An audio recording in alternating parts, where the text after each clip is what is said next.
Kebetulan beliau punya cucu, namanya Amel. Nah, beliau fotolah cucu beliau sambil bungkus keripik, sambil ketawa-ketawa. Terus beliau kasih caption, katanya bantuin nenek. Iya sih bantu, tapi bantu makan. Gitu caption. Dan hasilnya, boom.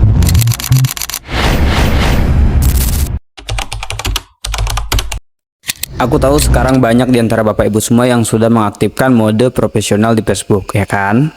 Tapi setelah itu pasti bingung, muncul pertanyaan. Terus aku mau ngapain? Aku bikin konten apa? Bukan orang yang terkenal. Pertanyaan seperti itu pasti muncul. Tapi tenang Bapak Ibu, hari ini aku mau bantu kasih solusi sederhana, tapi aku yakin ini manjur. Supaya Bapak Ibu bisa mulai bikin konten tanpa harus pusing dan ribet mikirin mau bikin apa lagi. Banyak orang yang mikir kalau mau bikin konten itu harus jago ngomong, tampil keren, atau punya HP mahal, peralatan canggih, peralatan mahal. Padahal nggak harus begitu loh Bapak Ibu semua.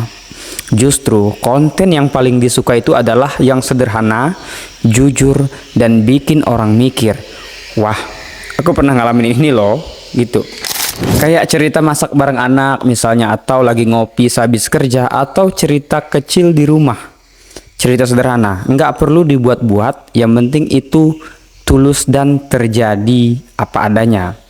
Aku mau cerita sedikit nih, ada Ibu Tini, beliau itu jualan cemilan rumahan, awalnya postingannya itu cuma foto-foto produk doang, keripik, peyek, pastel, setiap hari beliau rajin banget upload.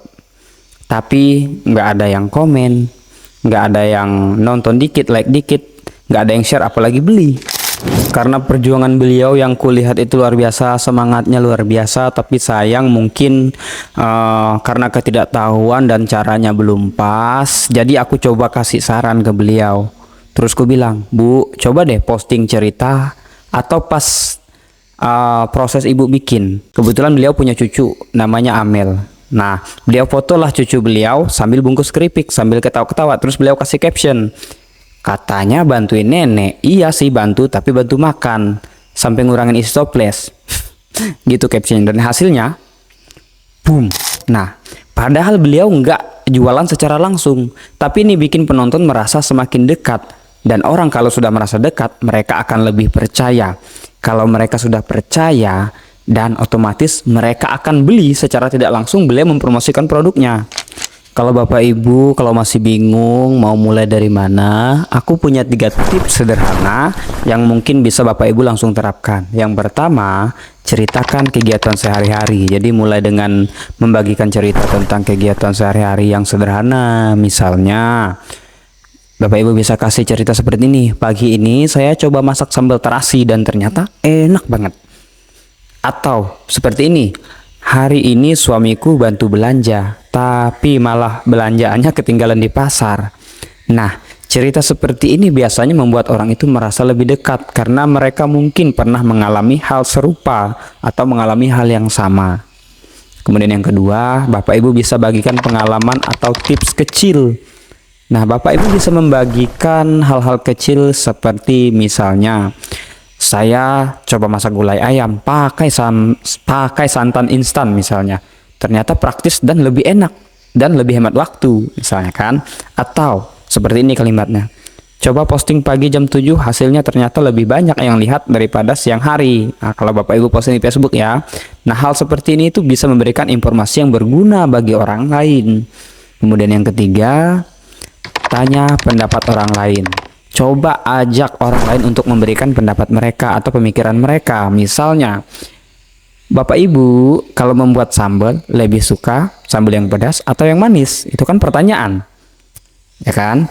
Atau bisa seperti ini, Ibu-ibu lebih suka cemilan sore berupa kue basah atau kue kering ya Ibu-ibu? Tolong dijawab ya. Nah, pertanyaan sederhana seperti ini dapat meningkatkan interaksi di postingan kita. Jadi semakin banyak yang komentar, kemungkinan besar konten kita itu akan dilihat lebih banyak orang di Facebook. Nah, intinya konten yang paling efektif dan yang paling sesuai dengan kegiatan sehari-hari itu adalah konten yang menarik. Tidak perlu khawatir jika kontennya tidak terlihat sempurna. Yang terpenting adalah semua orang bisa merasakannya. Saya juga pernah ngalamin loh. Nah, seperti itu. Jadi Bapak Ibu kalau masih bingung silahkan nanti tulis pertanyaan di kolom komentar. Siapa tahu nanti saya bisa bantu kasih ide konten yang cocok, yang menarik untuk Bapak Ibu semua. Dan di akhir video aku mau ngucapin makasih untuk Bapak Ibu semua, abang-abang, kakak-kakak yang nonton. Aku nggak tahu usia kalian berapa, apakah kita seumuran atau kalian lebih tua, tapi yang pasti kebanyakan penontonku itu adalah bapak-bapak dan ibu-ibu. Makanya aku buat konten ini supaya bisa membantu Bapak Ibu sebagai pemula atau kakak-kakak, abang-abang sebagai pemula untuk mendapatkan ide konten, untuk mendapatkan penonton yang banyak, atau untuk mendapatkan edukasi yang lebih luas. Oke, jika Bapak Ibu dan kakak-kakak, abang-abang semua, om-om, tante-tante merasa terbantu dengan video ini, mungkin boleh share sebanyak-banyaknya, entah ke keluarga, sahabat, kerabat, biar nanti banyak lagi orang yang terbantu dengan videoku ini. Oke, tetap semangat untuk kita semua. Terus berkarya, terus menginspirasi, ciptakan konten yang berkualitas. Pelan-pelan saja, dimulai dari hal yang paling sederhana yang aku bagikan, dicoba. Ingat, harus dipraktekkan, karena percuma kalau Bapak Ibu hanya nonton, nyimak, tapi tidak praktek-praktek, nggak mulai-mulai, itu nggak akan ada gunanya. Itu dari aku untuk video kali ini. Terima kasih banyak. Sukses selalu untuk kita semua. Sampai jumpa di video berikutnya.